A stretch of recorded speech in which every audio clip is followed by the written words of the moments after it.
What's good, everyone? It's your boy Nazi with another video for the channel. Welcome back to DMV Sports Zone. And I know it's been a minute, but I'm back with the return of Washington Football Team Weekly on the DMV Sports Zone channel. And I got two special guests this week, and Big Doug and Nate Coleman, who are very, very cool people in the Washington Football Team community. And I'll let them introduce themselves before we get started with questions. But yeah, Doug, could you introduce yourself? Yeah, my name's Doug from the Big Douglas Show, and Nadia, I appreciate you having me on to kickstart the segment again. Yeah, I'm Nathan, Jayhawk Chalk on Twitter. You can catch me on there. I have a lot of draft threads going on right now and getting into a lot of arguments with fans. So it's always a good time, a crazy time of year with free agency, but it's like Christmas for football. So I love it. It really is, man. There is no off season with football. There's always something going on. So it's been an exciting week. I want to start off by asking. I don't know if Big Doug's frozen at this point, but I want to start off by asking, what are your thoughts on the Ryan Fitzpatrick move? Obviously, right? That was the thumbnail of this video. Agreeing to terms with Washington on a 1-year, $10 million contract. Do you think it's the right move for Washington for the 2021 season? And also, there is a $9.6 million cap hit for this year, so it isn't too pricey. But what are your thoughts on that move? Well, can you hear me? Am I good? Yeah. Yeah. Okay. Well, I would originally have thought maybe they do Mariota or Dalton, but the more people kept talking about it today, the numbers actually say he's been really good, like the last 18 months, right? No. And so, yeah, I mean, he's healthy, he's durable, and 4,400 yards, 44 touchdowns, I think, is what the last season's worth of games he's played is. So I'm excited about it. Okay. Yeah, for me, it's perfect, right? We know exactly what he is. There's no sugarcoating it. He's a bridge quarterback, but he's a bridge quarterback from a different mold, right? He's a guy who can elevate your offense. He can develop your offensive skill players. He can raise the level of your offense. And at the same time, it doesn't prohibit you from making other moves. It doesn't prohibit you from trading up this year or next year. And if the bottom falls out and he just throws, 30 interceptions in a season like Winston, then guess what? We're picking in the top 5. So for me, it's a win-win situation. Yeah, definitely agree. Definitely a stopgap quarterback at this time. Definitely think, if we don't go for a quarterback in this year's draft, I think we'll definitely at least try to get one next year. But I think I agree with you, Nate. I think it's the perfect move to make.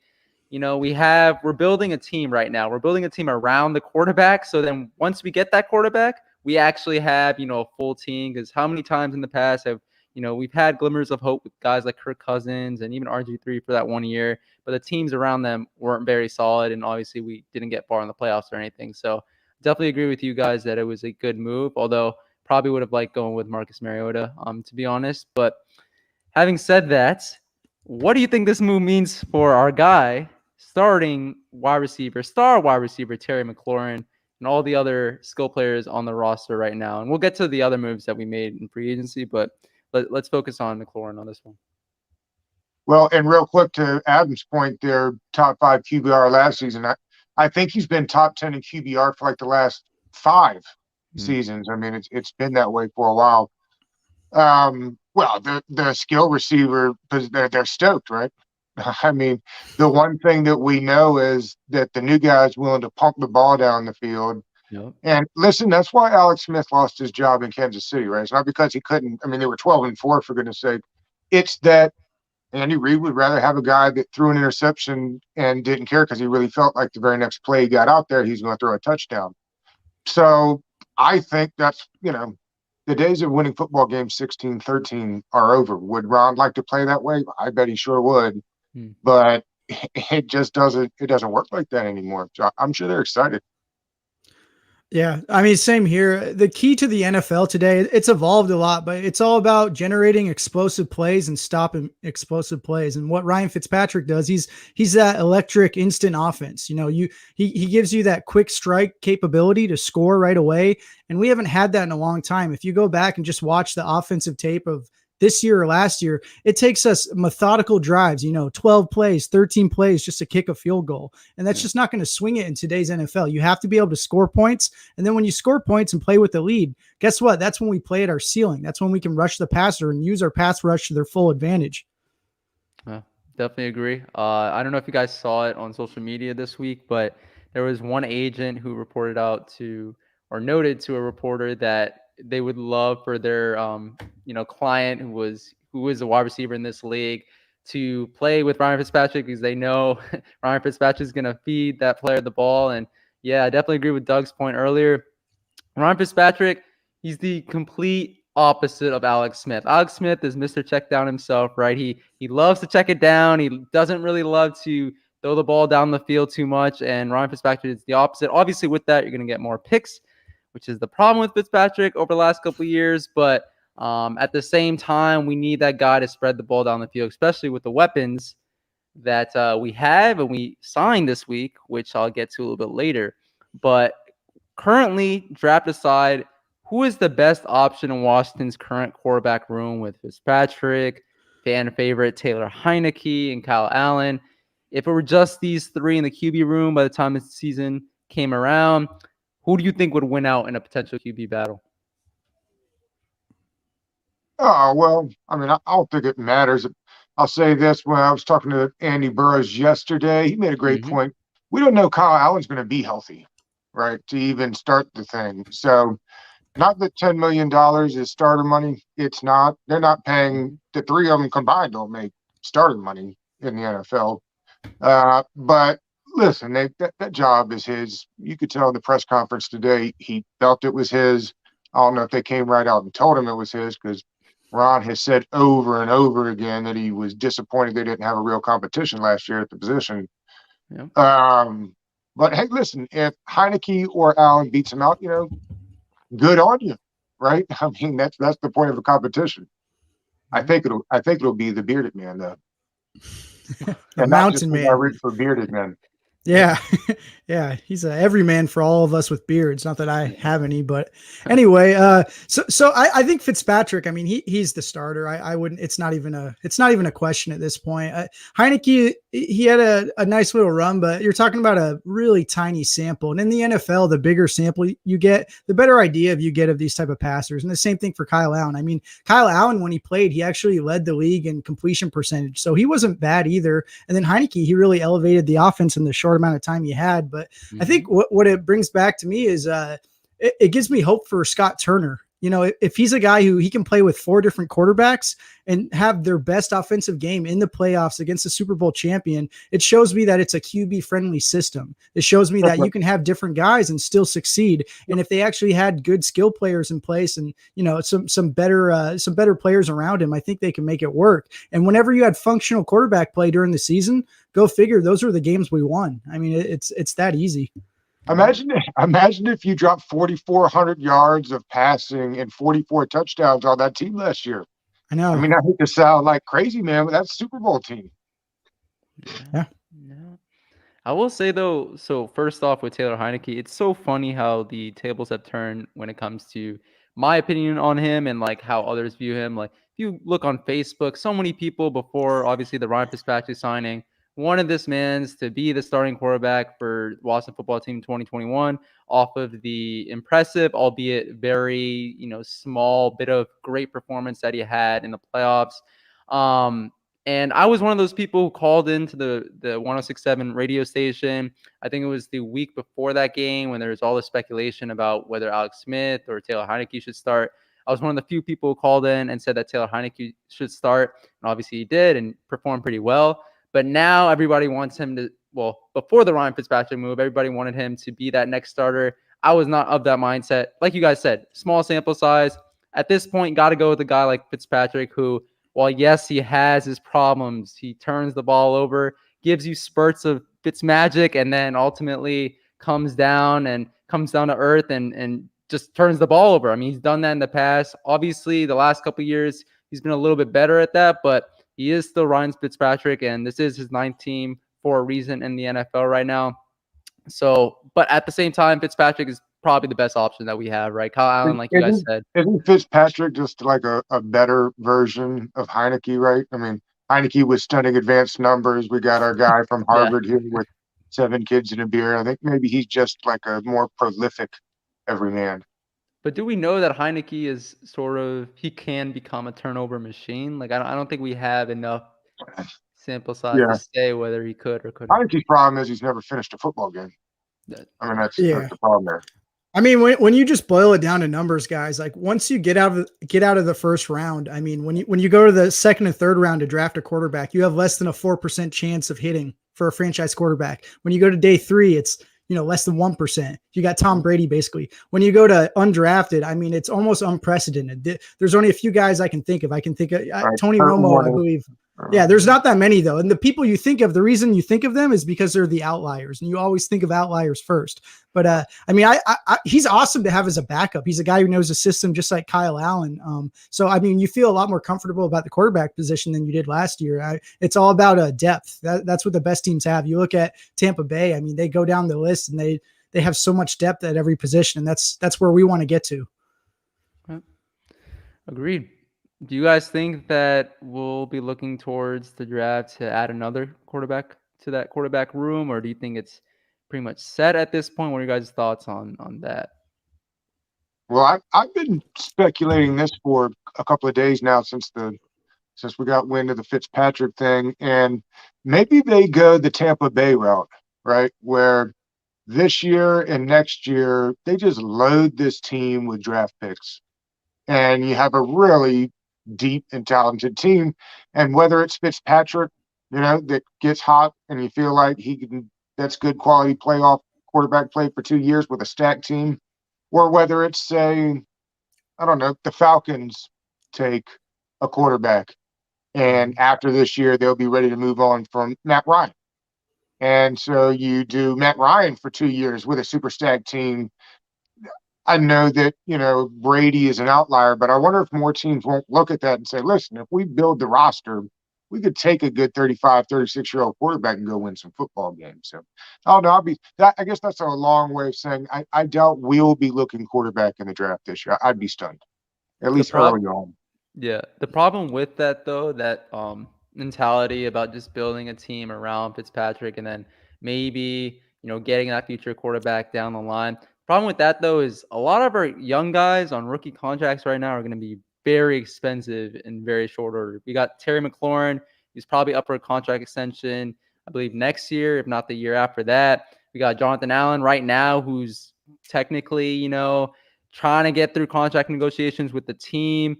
We have other guys as well. Brandon Sheriff, who doesn't have a long-term contract yet. But you get to keep all those guys if you're only paying the quarterback $10, $12 million and not $40 million or $35 million. What's Matt Ryan on his next contract going to cost you? 2 for $35. So but a rookie's even cheaper though. No.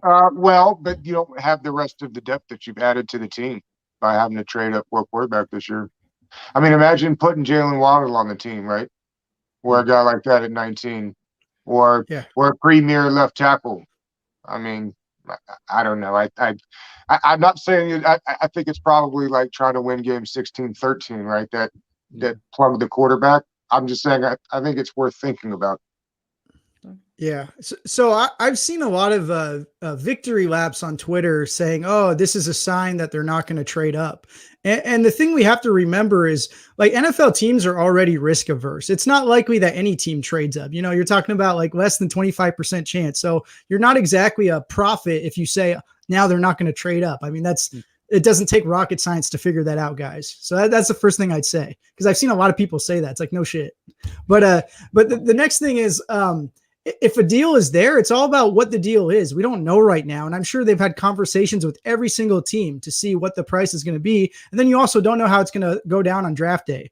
So if they get the right value and the right trade, absolutely pull the trigger. This is a great draft class. And there's a lot of ambiguity in the future. Like maybe a guy comes out of nowhere next year and goes to the top of the heap and he's the number 1 overall pick. But if you get a good deal, you have to go for it. And you'd be crazy to think that Ron and his brain trust that he's made there aren't thinking about all of these moves, that they're not leaving a single stone unturned. Okay. So it's probably less than 10%, obviously, but you'd be crazy to think they're not thinking about it and not preparing to possibly do it next year, because there's a good chance next year they win, 7 or 8 games, and they're going to have to trade up either way. So eventually they're going to have to do it. I just think they're not a quarterback away right now. They're not one player away. I would wait one more year, and then that's when I'm going to be aggressive, because, and you're probably going to mention this, what is the cost? That's the real question. And to me, at the minimum, at the floor, you're talking about 2 first-round picks and 2 second-round picks. That's probably the floor. That's what it's going to cost to trade up. So if you're comfortable with that and you have your guy you like, that's the way to do it. And he's in a perfect position to be groomed by Fitz and by, Allen and Heineke, but it's all about the cost. That's what it always comes down to. Yeah.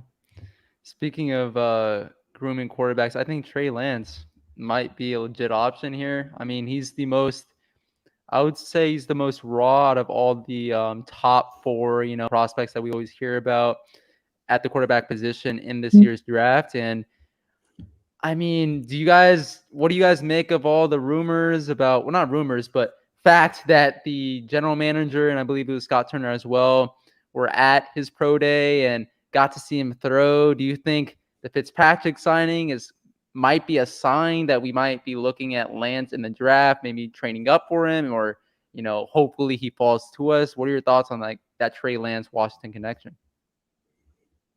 Well, we know, I've heard it several times, that Rivera has contacted the Bills and talked to them about the way they rebuilt that thing. Obviously, there's connections there. So, that kind of is what they've done there, right? So, it makes sense if you're just dot connecting that they may be interested at this point in moving up. But I would suggest, to Nathan's point, that really is just doing your due diligence, so that if that guy falls to you or is within, right, that price range that you're talking about, that they'll know. So I'll say this: I prefer quarterbacks that play baseball. It's worked out.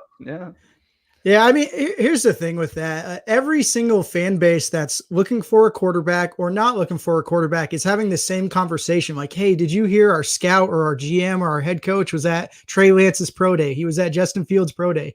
They're all there for all the quarterbacks. There's no, I wouldn't put any stock into it. It doesn't really mean anything. The reason it's more appealing is because he's more likely to be the 4th or 5th quarterback taken. So the cost to come up and acquire him would be cheaper, maybe. So that's why. But yeah, he's an intriguing prospect. He had 42 total touchdowns and 0 interceptions in one abbreviated season, and then 1 game after that this year. But he's very appealing. He has the strongest arm in the draft. He's the best athlete as far as running the ball. But he's really raw. He kind of struggles with the deep pass, and that's kind of curious that he struggles, because he's playing in basically the Alabama for their conference. It's kind of different out there. They have all the best players. But you can really make that argument for any of the quarterbacks. I can make that argument for Justin Fields. I can make it for Mac. I can make it for Trevor Lawrence, absolutely, and you definitely can make it for Zach Wilson. So a lot of people like to go into the weeds, talking about quarterback, but I can dissect any of them and slice and dice them and tear them all apart, to be honest. But ultimately, it's about translatable. Like, what is translatable and what's not, and that's the $1 million question. That's what we're here to figure out. But if you have the opportunity to pick any of the top 4. I'm not including Mac in that. If you have an opportunity to do it, for me, that's a no-brainer right now. I love all 4, but Lance would be my last choice. He's the least polished to me, and he needs at least a year to sit. He's only 20 years old. He's still really young. So He has a bright future, though. He probably has one of the biggest ceilings because of his athleticism. And a lot of times when you're a rookie, your athleticism is what can kind of keep the boat afloat while you're still struggling out there. You can still make plays on the run and create on your own. Some guys can't do that, though, and that's a lot of times why they sink. Dwayne Haskins is a great example of that. Once he gets under pressure, he folds because he's not used to it, 1, and 2, he doesn't know what to do when it happens. He's not willing to stand in there and take a hit. So it's all about translatability for me at the quarterback position. Yeah. You having said all that, there's a big reason why you guys can, not you guys specifically, but all the people who are watching this, you guys can check the tape. Zach Wilson, I've sort of thought that he would be a perfect here in DC since early October of last year. I just think he has all the traits that Ron Rivera wants. Obviously, though, the only way you're going to get him is if you trade up to top 3, top 5, which is that's going to be really that's going to be really tough. That's going to be really tough. So I think that ship has sailed. But it should be interesting to see if we're still interested in another quarterback in the draft. Maybe getting a guy like Lance or Fields, like you guys said, and potentially groom them behind Ryan Fitzpatrick. But moving on from the draft, though, final quarterback question on the stream. Who do you think will actually become the week 1 starter for the Washington football team in the 2021 NFL season? Go ahead, Nate. Yeah, I mean, barring an injury or something, it's Fitzpatrick. He was the better quarterback at most, probably the last 5 training camps he's been to. I mean, he usually wins out. He always looks good in training camp. And another thing I'd add to that is Heineke and Allen usually don't look good in training camp historically. They struggle at training camp, and that's really vague because we're getting those reports from reporters, so it's really subjective. Who knows if they know what they're seeing? But yeah, it's Fitz 100%. No. Yeah, no doubt. Okay. No, agreed. So now off the quarterbacks, what do you make of Washington's activity in free agency outside the quarterback position? Obviously, we have first and foremost William Jackson a couple of days ago got signed 3 years, $42 million, but only a $6.7 million cap hit reportedly for the 2021 season. And we have Curtis Samuel yesterday. We have another Buckeye in our receiver group, 3 years, $34 million. What do you make of our activity in free agency? And do you think at this point we are the winners of the 2021 NFL free agency? Well, certainly the early portion, I'd say. I also think it's interesting, Ron and company have put price tags on people. You can tell they've made like a draft board. They've obviously made a free agent board that put prices on them, and they're just not budging off those prices. But they've got specific things they need. That's the other great thing about having the coach centric, right? Is that for so long, the boss man was hiring stuff to make Chinese food, and and Jay was trying to make Italian, and it just the dinner never came out right. So now these guys know exactly what they want, and we're heading in the right direction. So I mean, they don't even pay corners, so they obviously saw something at William Jackson, right? I mean. Neither one of them. Yeah. Yes, because they paid. They paid last year, but it's 14 and a half, I think, the following year for Jackson. So I mean, at that number he'd be the 10th highest paid corner in the league. Yeah, it's good to see them prioritize premier positions, right? A lot of people think of when you put a hierarchy out there, you think quarterback, you think like left tackle, and then you think edge rusher, something like that. For me, cornerback is right next to edge rusher because there's only a few lockdown corners in the entire NFL, which means their skill is very scarce. So you want to acquire those guys, and William Jackson is one of those guys. He ranked in the top 20 in man coverage last year, and he actually. It's interesting going back and looking at his career. He missed his freshman or his rookie year of the NFL because he tore, I think, his pec. He tore his pec. Yeah. So he was out the whole year. But he had the 6th best season in PFF history for a sophomore. He had a 90.6 coverage grade. And to give you some context, a 90.6 is 98th, 99th percentile for a cornerback. And that's as a sophomore. And he specializes at man-to-man. And we play a little more heavy zone, but you still are playing man-to-man a lot. And that only gives Jack Del Rio more flexibility to change it up and run different things because defense is all about counter punching and, changing it up on offenses. And he gives you more flexibility to do that. He's really similar to Darby, to be honest. It's just, I would say he's been a little bit more consistent and he hasn't been injured quite as much, but I mean, it's a good deal all around. Yeah. Right? Yeah, exactly. Yeah. And Darby himself he loved to play man coverage, right? So like you said, very similar type of players. Do you think it's a definite upgrade in William Jackson over Darby at this point? The money says they think he is, right? I mean, they talked to Darby. I mean, they offered him a contract to come back and went and paid Jackson a couple million more per year. So I mean, to me, it shows you what they think of him at least. Yeah, I mean that you nailed it there. When you talk about like coaches and press conferences and stuff, we're always like, "Oh, did you hear what the coach said or what the GM said?" Coaches and GMs and teams, they speak transactionally. That's That's right. how The they tell. money. Yeah, it's all about money and what happens on the field. Everything else, take it with a grain of salt. That's what I do. Like I'll watch press conferences, but that stuff doesn't matter. And anyone acting like they're a fortune teller and telling you what that means, they don't know. Yeah, agreed. I do see Adam earlier in the chat noting some other positions that we might be looking at after, all the moves that we made this week. I guess, could you guys rank, the positions that we'll probably need to address, from first to least, obviously? And do you think that we could address these needs, linebacker, offensive tackle, wide receiver, maybe even free safety? Do you think we could address those needs in the draft, or we might maybe at the second wave of free agency go after some guys on the cheap and like we did last year and get some guys of value that could really show up for us this season? I think they probably plan on adding one more like potential starter in free agency. That would not surprise me if they made one more mid-range swing.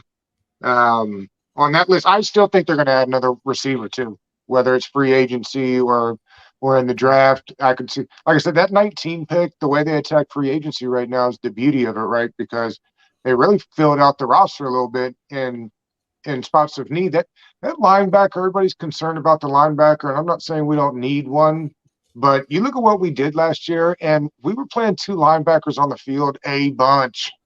Yes. And I'm not even. They're going to put Holcomb in the middle and Who's the figure other the rest of it linebacker? out. I think Thomas Davis coming back, or not Thomas Davis, but Harvey Oh, Clemens is kind of a sneaky under the radar thing. That's a converted safety that can move, and got the whole year off from COVID, and this is the better system for him at 43. So I don't know. Linebacker doesn't make me nearly as nervous as say tackle or wide receiver. Same thing with free safety. They love Reeves. Love Reeves. Mm-hmm.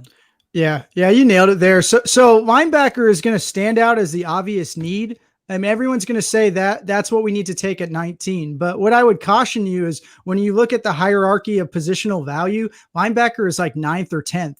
And just because it's a glaring need, it doesn't mean you should reach for a guy when it's not a premier position. And I know that's like hard for some people to fathom. And I understand it. Like Xavion Collins is really exciting. Jock is really exciting. What if Parsons falls? There's linebackers that can fill your need. But the thing is, in the second and third round, you can get guys that are close to that level. To be honest, they're going to give you a similar production level. And you don't want to miss out on offensive tackle 2 or 3 or cornerback 2 or 3 or wide receiver 3 or 4, because those positions are premier positions. You cannot miss on those. You can't miss on those for a linebacker. Linebackers take longer to develop.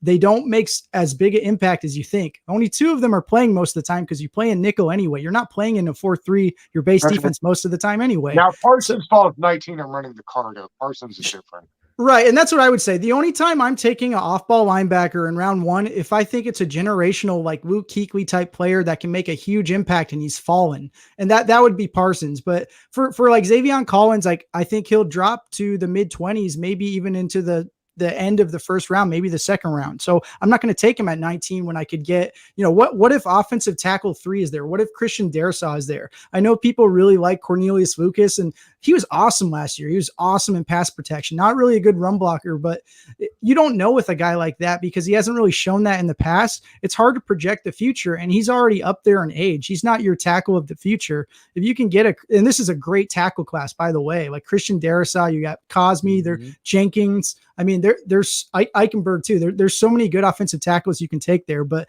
my ideal scenario, depending on how the board falls, is for us, for Mac Jones to fall to 19 and then us to be able to trade back with a team like the Saints or the Steelers or the Bears even, because the Bears are right behind us. And then you can maybe get a second round pick next year or this year or a third round pick this year. And I think that's what we need. We need depth more than we need like one need, and I totally get like linebackers a need, but it's not, it's a lot like running back on offense. I know that sounds like blasphemy, but you can find replacement level players pretty easily if you try. And people also forget Holcomb had an awesome year. He was excellent in coverage. He was fine in run defense too. And even Kevin Pierre-Louis was pretty good as well. People kind of underrate them, to be honest. And again, they let Kevin Pierre-Louis walk without even thinking about it. Yeah. Bye.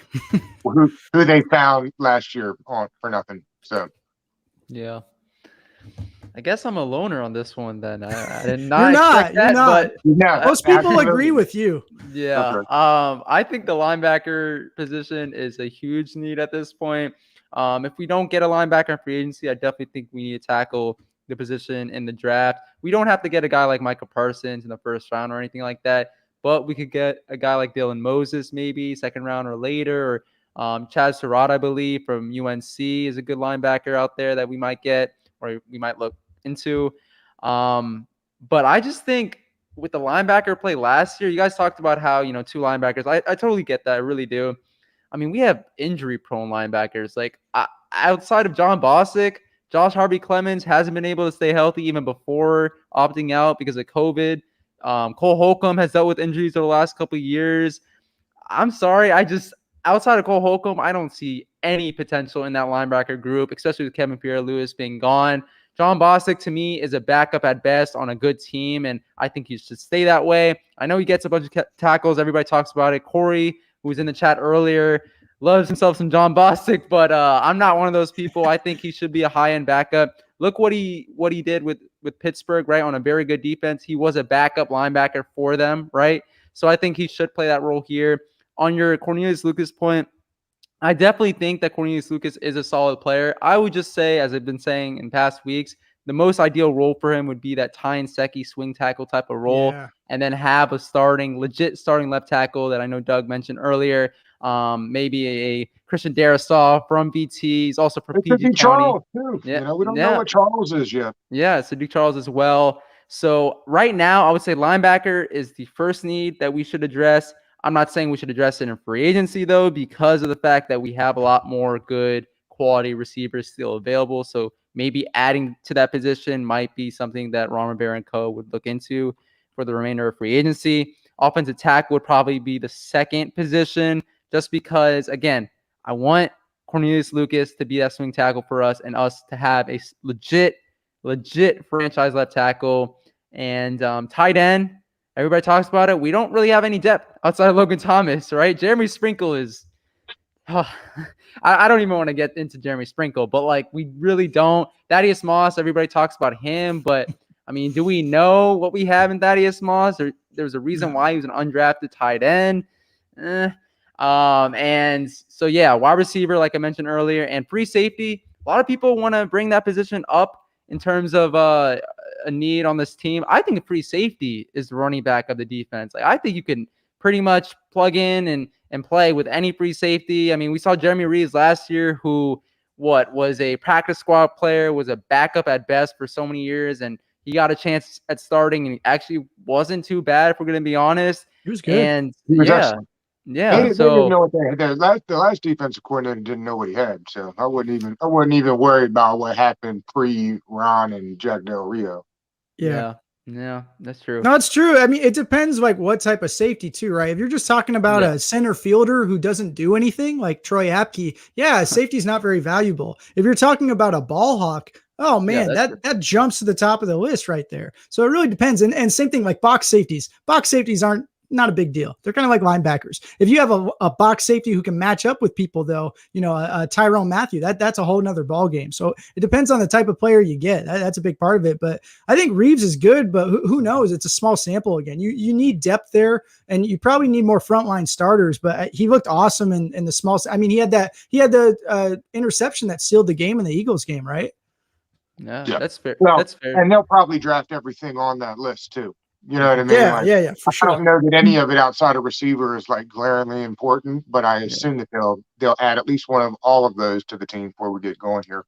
Yeah. And I would also say you got to think about Ron Rivera's history when it comes to free safety. I know he's sort of gone against that when it comes to paying cornerbacks, but with free safety, I mean, I think we could go after a guy like a Trey Boston type at least, right? Like who isn't going to cost too much, just plug and play at free safety. I will say this, though. The reason why I said the free safety was the running back of the defense was I wanted to make sure that I was saying that was particularly for our defense because of the fact that it's already so strong. So you don't really need a very good free safety to make it even, a bunch stronger, I guess. Like you can literally just plug and play a guy. And we saw that with Jeremy Reeves. Even Troy Apke, who was terrible last year, still was playing at free safety. And we're still getting starter reps for a good part of the season. So I just don't think it's as big of a need as linebacker, receiver, as Doug has harped on, and even tight end depth as well, offensive tackle. But yeah, And don't forget your favorite tight end is a third rounder, pretty much. Yeah.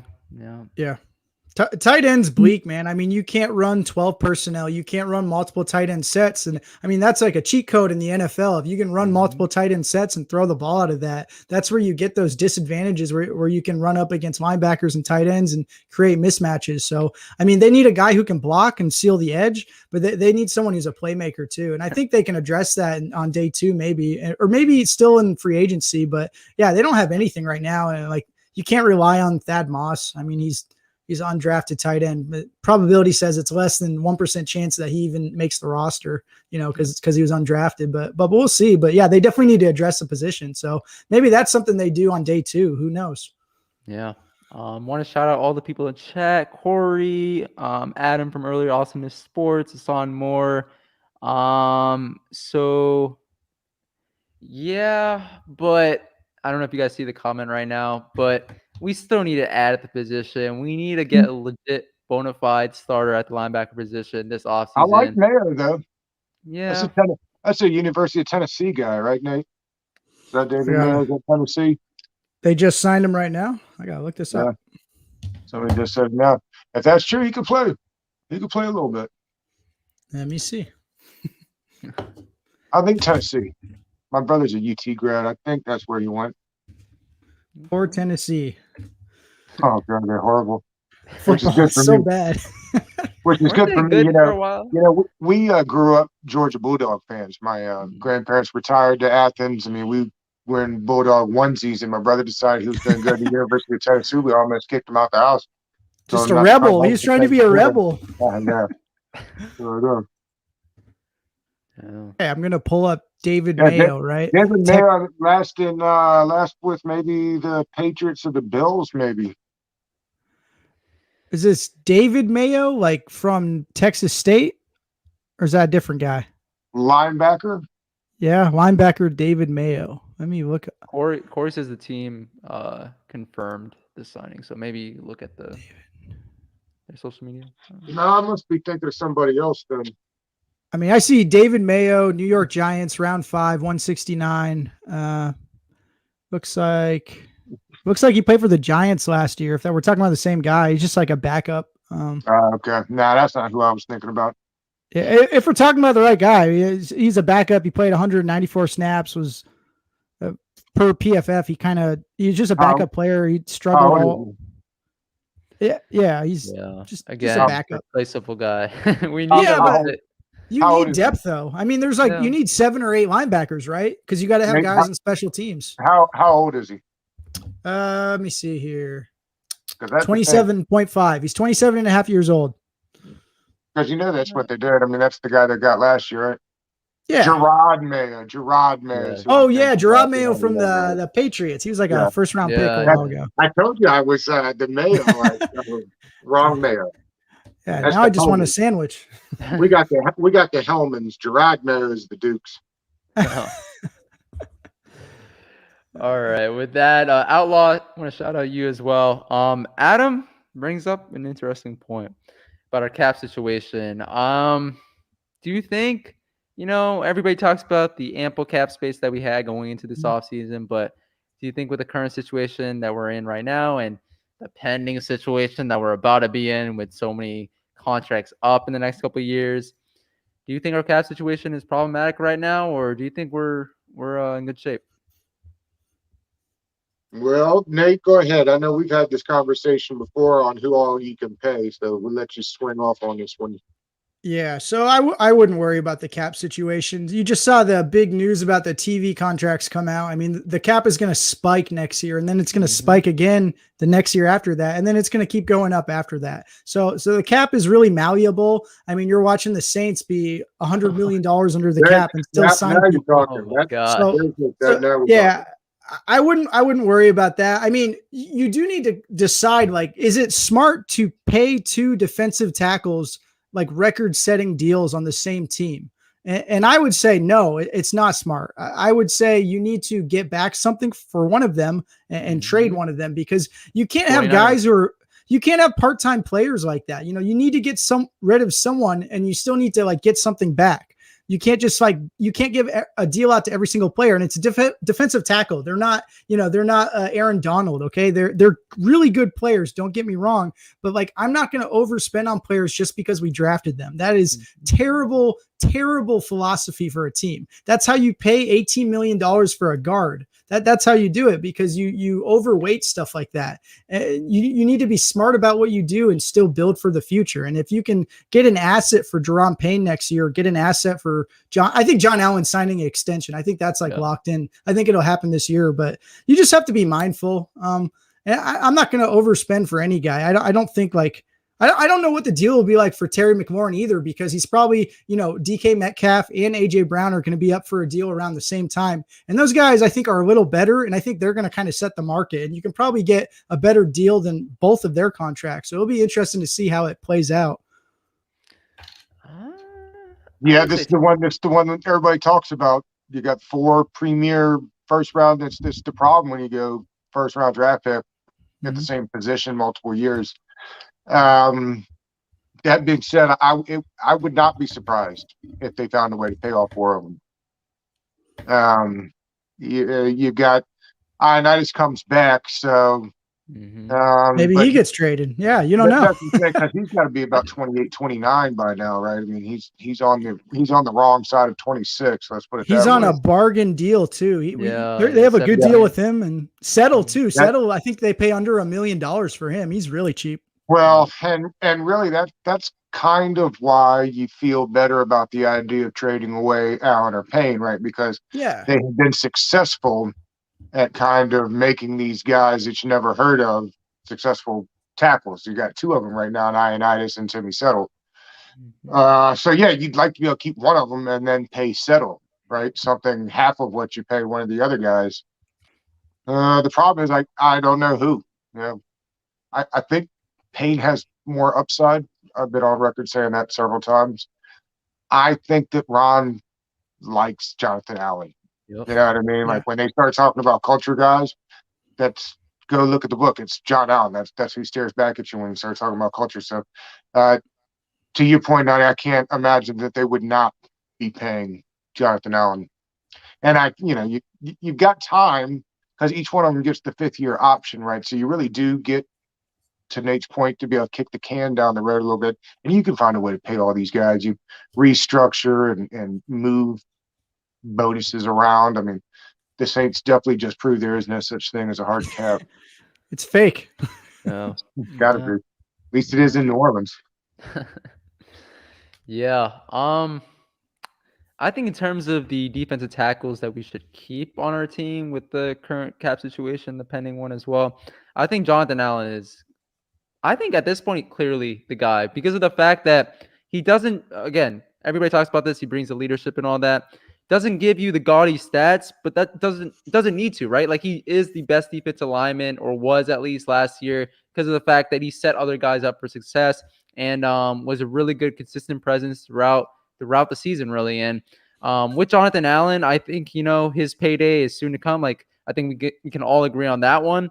But with Daron Payne, I think we should pretty much do what the 49ers did, right? And do what Nate has been talking about, right? Trade one of our defensive linemen, get some picks back, right? Don't let them just go for free, pretty much. Maybe a compensatory pick, but even that, it's usually not really a high-end pick or anything, right? So maybe trade a guy for first, second round pick, high-end third, I don't know, but I think that would be the best approach, because we just can't pay all of our guys. I know there's ways where you could, bend the rules and work your way around the salary cap like the Saints did, but a lot of people don't realize this, but the Saints, yes, they're doing what they're doing right now, but they're going to be in even worse of a salary cap situation down the road because of what they're doing right now. So it isn't like, they're all good right now, and they won't deal with the problems that they're pretty much causing. So I think we need to be mindful of that.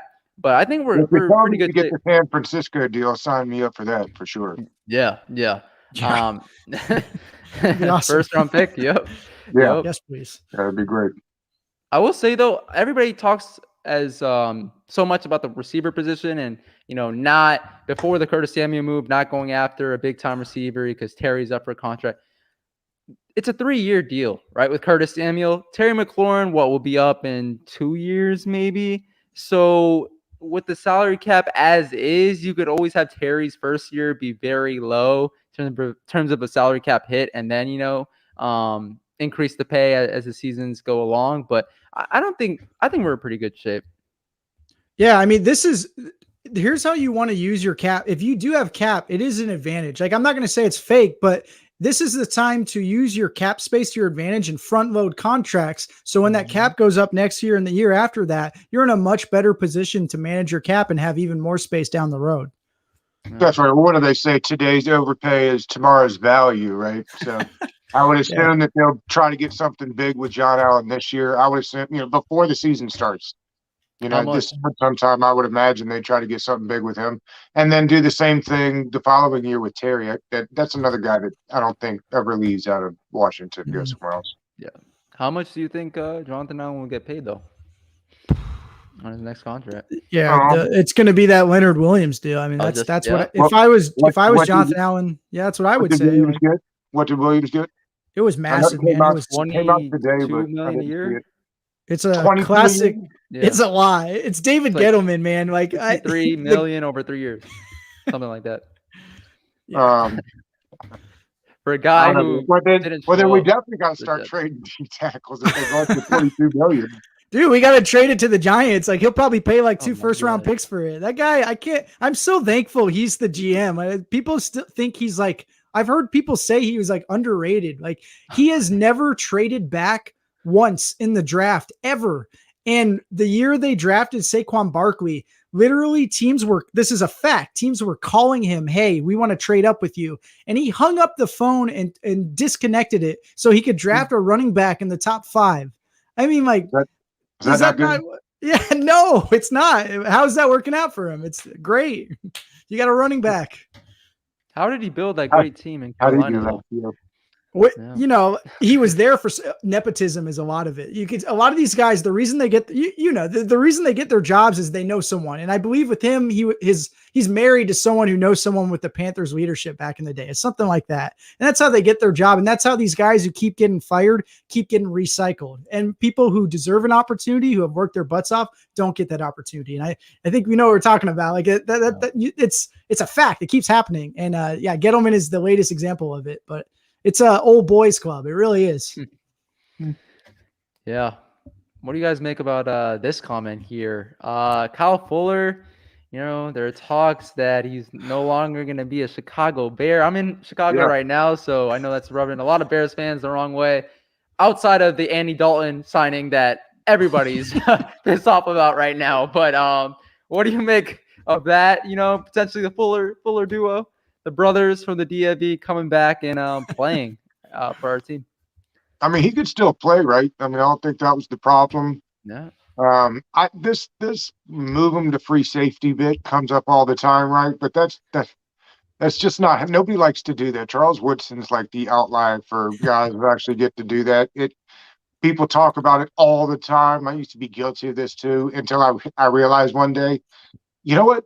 That's never actually happened. I should stop saying that would be a good idea because obviously nobody thinks it's a good idea. That being said, I can't tell you how many times I've said, man, they ought to move that corner to free safety. Yeah. D Hall. Yeah. D Hall tried, and he'll tell you it ain't easy at all. Yeah. So I will say, like, I live here in Kansas City, so the Chiefs are kind of my involuntary AFC team, and what a team to root for. But so when Kendall Fuller got traded here on that egregious trade that we won't talk about, his first year he played on the outside and he just struggled. He was terrible. That whole defense was bad. The second year he was awesome. He played in the slot more instead of on the outside, right. But he also got some reps at safety and free safety because of injury. But when we say move the position, I think that's a bad idea.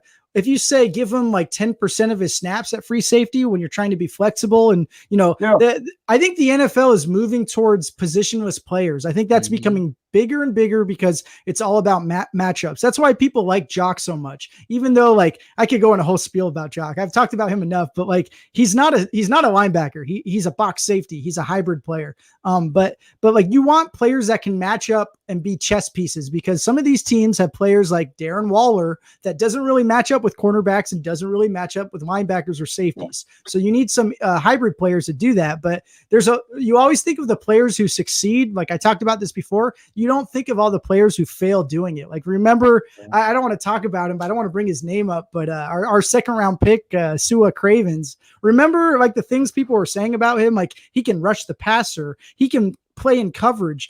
He can stop the run, and he didn't do any of that stuff. I mean, it's because when they go to a team, the coaches don't go, okay, today you're going to meet with the defensive backs. Tomorrow you're going to meet with the linebackers. The next day you're going to meet with the defensive ends. No, they're like, all right, you're a middle linebacker for this year, and you're going to meet with them, and we'll give you more as you can show you can handle it. It's a progression. That's what you saw with Isaiah Simmons. So that's what you're going to see with these hybrid players. But yes, Fuller can do it, but no, not like full time.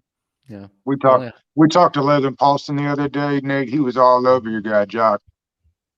Oh, he like, yeah. I mean, everyone likes Jock until like they talk to me about it, and then I bash their hopes and they get mad at me. But I mean, I don't know what to tell you. Like I can show you why he wouldn't be a good pick at 19, and you can agree or disagree, and we can go back and forth. But I don't think people have. I think people just watch the highlights of him and they don't like realize how hard it is to fit a player like that into your defense. Like if it pans out, he can be defensive player of the year. If it doesn't pan out, he could be a backup player. So there's a large range of outcomes, and you have to make sure you get it right. And do you really want to do that at pick 19? No, you want a high floor pick. Right before we jumped on here, I was watching NFL Live, and Orlowski said that guys don't succeed because of their positive athletics traits. It's because of their flaws that either they or nobody else figures out how to fix, to your point there. Yeah, that's smart. Yeah. And on your point, Nate, about, potentially guys like Asua Cravens, those hybrid guys not panning out. Speaking of, I mean, the only thing I remember from Asua Cravens on the field in terms of a highlight was that great pick that he had against the Giants, I believe. It was awesome. Yeah, that was really cool. That was, I think, at the end of the game. He had the right athletic traits. He didn't have the right mental makeup, and probably certainly not the right coaching either. Remember, the coaching wasn't very good either. What was that, Joe Barry? Joe Barry, who's now a defensive coordinator for the Packers, right? Yeah. How does that happen? Good old boy nepotism. More nepotism. Yeah. Yeah. But on your specific point about hybrid players not panning out, I mean, I wouldn't say, he hasn't panned out completely up until now because he was just a rookie last year, but everybody thought Isaiah Simmons was going to be a sure thing, right? Like going into the draft last year, he offered that hybrid threat, right? As a pass rusher, as a guy in coverage, run stopper, all that. Didn't really have too many good games, right? At least to start the season, really started off slow. And even he was a guy that a lot of people, again, called a sure thing. So I think we need to consider that. But Kyle Fuller, I mean, it would be nice to have the Fullers back there on the same defense. But he's an upgraded third corner if he wants to come in for, half of what his brother's getting paid. Yeah, but he probably won't, though. I don't know. I wouldn't. Yeah. I'll tell you, like cornerback, I know like everyone's like, we couldn't take a cornerback in round 1 now. And I totally get that. It's maybe less than 5% chance, but there's a chance that like the cornerback 1 or 2 like fall this year just because of how the draft plays out. And if you had a chance to draft a Surtain or a Farley or even like Horn, I mean, like you'd have to think about it. Like, I know it sounds crazy, but like, that's how you build depth. Like, do you know what the Buccaneers did is they drafted defensive backs in the top 4 rounds the past 3 years. They've had 7 different defensive backs they've drafted. And it's because the league is geared towards stopping the pass now and creating explosive pass plays. That's what it is. And they also took a top 10 linebacker too, Nick. So they did. And they're a team that like their linebackers playing coverage like defensive backs. I mean, they're like, if you were going to say, I want a linebacker because look at the way they can cover and look at the matchups they can shut down. Like, I get it. I get that argument, but I don't think there's a guy like that in this draft either. Like maybe like not even Parsons. Like Parsons is all he's done in college is like playing a drop back zone. Like he doesn't have a lot of experience. I feel bad for your timelines getting ready to get killed for this Micah Parsons stuff.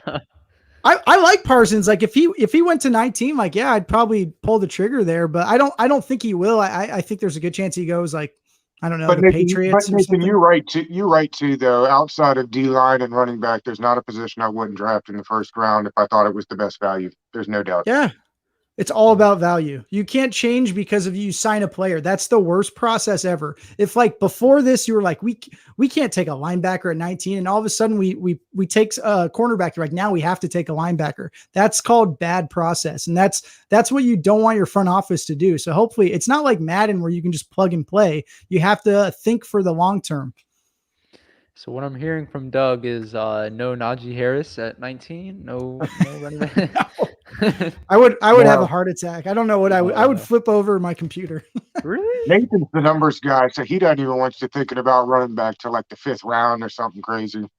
Yeah, I love running backs. I have like 9 dynasty teams, but like I'm not going to waste a pick on a running back when they play 4 years on average and they're easily replaceable. Like I can name like James Robinson. James Robinson had a better year than Cam Akers or Swift or Jonathan Taylor or Clyde Gibson.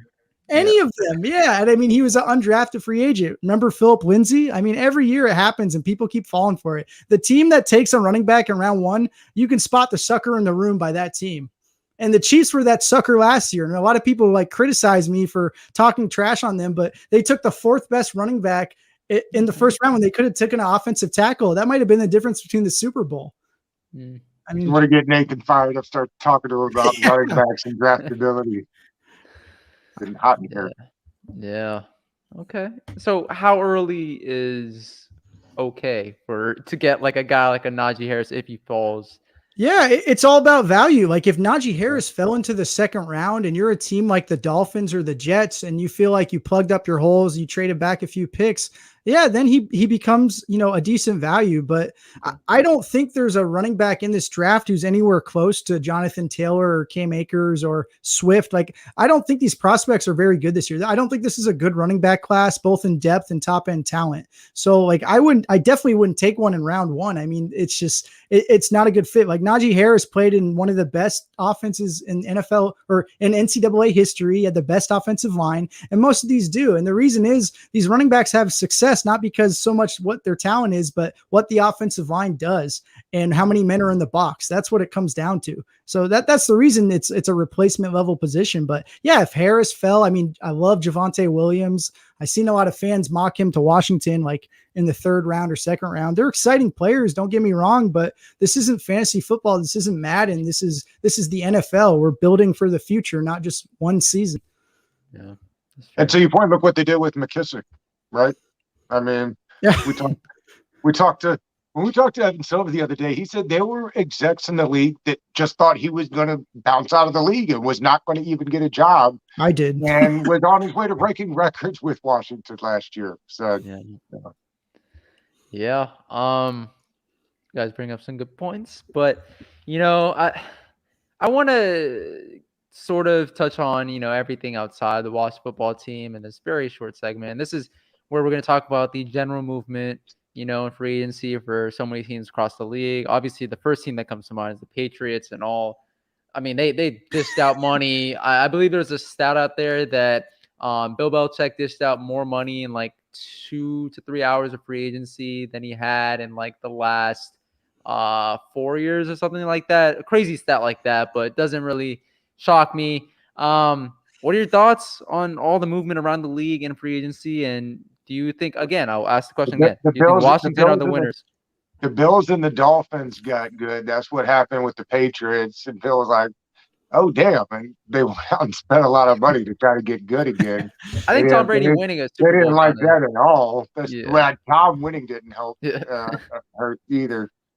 Now, I mean, I think that Washington has had the best offseason so far, and not for and not for the old winning off the field Yeah. adage, right? I mean, I think that the moves that they've made have been widely respected. I mean, just look around the national guys. When the national guys start saying, yeah, look what they're doing in Washington, and I got Washington as the new front runners. I mean, I think it just goes Feels to show good. you what they're doing. Yeah.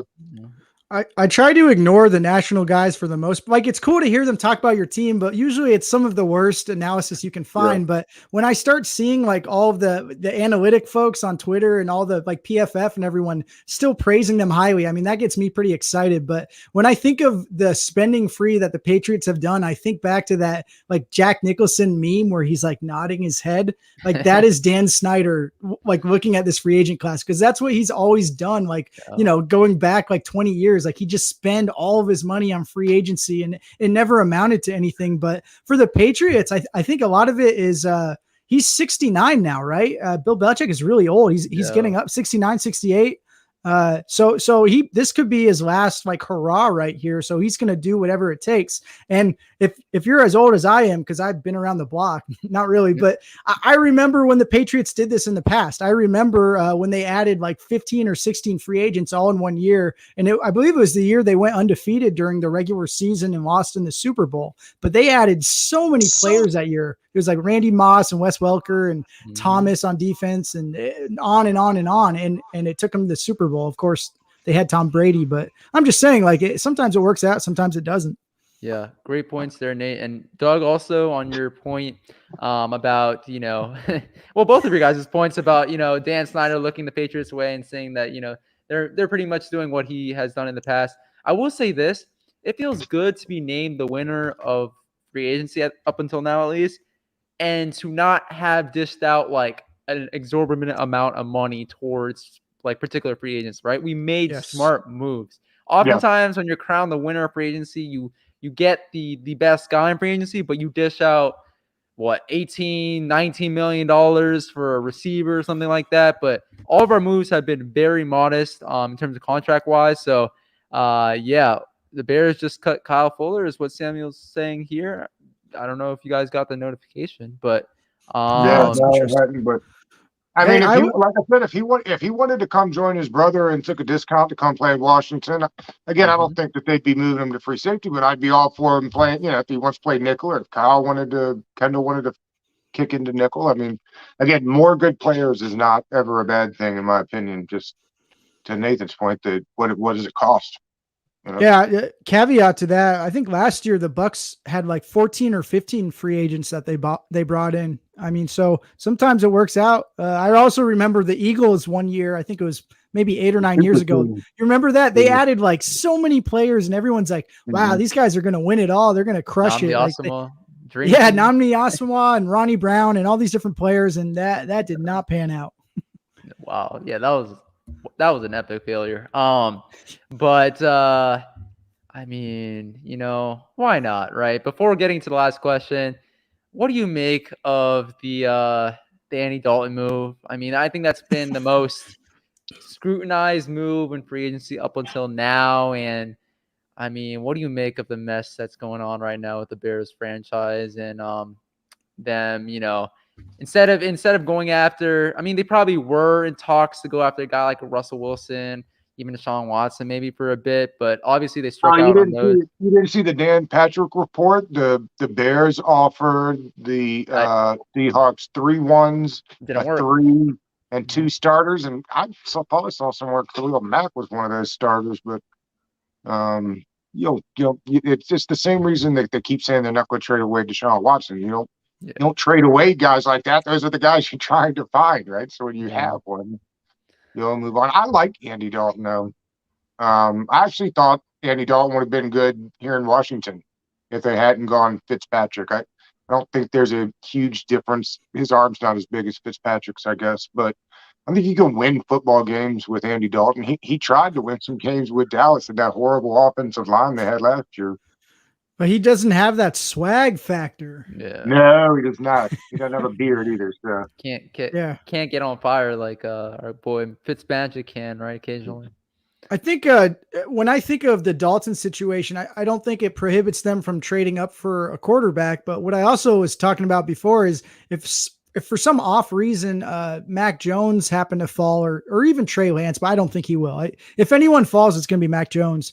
The Bears are picking right behind us. So, I mean, that could be a team right there. They want to trade up for a quarterback.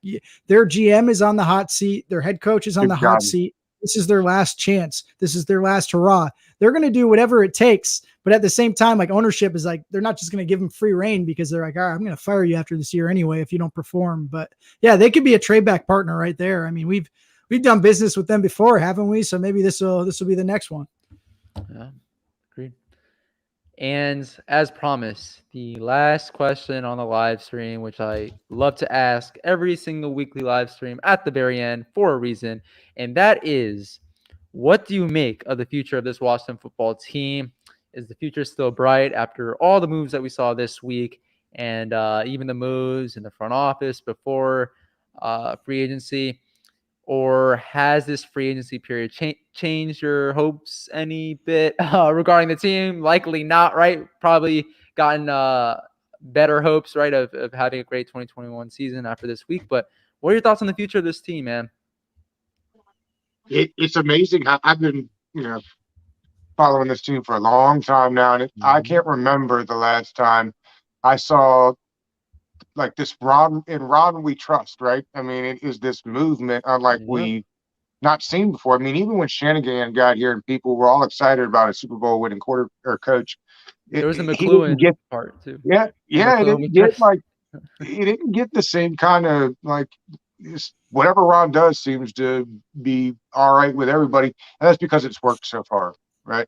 So I mean, I think that number 8 in spending in free agency, number 1 in whatever this new, it's kind of like the wins above replacement, right? That they did, PFF did. It's not exactly that, but number 8 in spending, number 1 in improved values. I mean, as Nathan loves to say, the numbers don't lie, right? I mean, the numbers show you what it is. Moneyball. It's Moneyball right there. Yeah. So I've always had a pretty positive outlook since they started to fire people, and when they just completely wiped the floor from everybody. That's kind of when I got a better feeling. And then I wasn't sure about Rivera because he doesn't have the best reputation for being like a very, I don't know, like analytically inclined person. Like he makes a lot of decisions based off of his gut. But what I like about him is he's a leader of men and he delegates decision making, and he's not afraid to take advice from others and bounce ideas off of other people. And what I really like is this is the first time in 20 years where they've committed to a rebuild. So they've truly rebuilt and not just said they were going to do it or hinted at it. They've done it, and they've just so happened to get lucky enough where they're competing while they're doing it, which is very rare. That's the craziest part right there. That keeps the fans engaged. That keeps everyone interested. It's the most rebuild I've ever seen. But you're right. They're in for the rebuild. They just really haven't had to the way you normally think of it. It's odd. It helps that 7-9 gets you a division crown, though. We got to be honest with ourselves. But yes. How many times? Yeah, I mean, how many times teams have rebuilt? I mean, there are teams that are still rebuilding now, like the Jaguars, Bengals. right? And Look at the Bengals. Bengals, yeah. So, truly grateful that we did get that division championship last year. And I mean, I sort of touch on this every single week, but I think the future is bright. Free agency. Definitely, if it changed our minds for the better, right? After all the moves that we made and really filling out the roster, as both of you guys have discussed throughout the stream. But, I mean, we'll see at the quarterback position, right? Obviously, like Nate said at the beginning of the show, Ryan Fitzpatrick, we all know who he is. He is a bridge gap sort of quarterback, and we'll probably get that franchise guy, maybe if not this year's draft, then maybe next year's offseason. We'll see. But with that being said, I see all the people in the chat. Oh, is this news? I don't know if this is true. Probably not. Right. But okay. I want to shout out to everybody in the chat. Maria. I see the Pats don't win this year. Cam is definitely washed. I don't think he's washed. I think he's like a bottom tier starter. I mean, he's fine. That COVID was real for him last year too. Yeah. I don't think people pay that enough attention. He got COVID last year and it jammed him up pretty bad. And they don't have a full training camp or mini camp. It's hard for anyone. It's hard for rookies, but I feel like a lot of Cam gets a lot of, I don't know, flack for like his character, his leadership skills, but like, I've never questioned that. Like he would be someone you gravitate towards. It's more just like, he's not a good passer and he really never has been, but like his legs make up for that. I mean, he was fine last year. I think they had the worst situation in the NFL as far as skill group goes. So, I mean, I think they'll have a bounce back year this year. I think so too. But with that being said, again, one last shout out, John Boy, on the Warpath, Corey, Outlaw King, Asan Moore, Adam, everybody who showed up. Awesomeness Sports, You Got Sports. Appreciate everyone. Appreciate you guys for taking the time out of your evenings for joining the stream. I very much appreciate it. Got a lot of good talk about our Wasta football team on here tonight, and man, things are looking bright for our team, and hopefully we keep making some good under the radar moves and on to the draft, right? You betcha. Yeah. Any last words before we sign off? Yeah. Thanks for having me, man. It was a good time. Man, it was great. Yeah, it was fun. No problem. All right. Have a good night, guys. Peace. All right.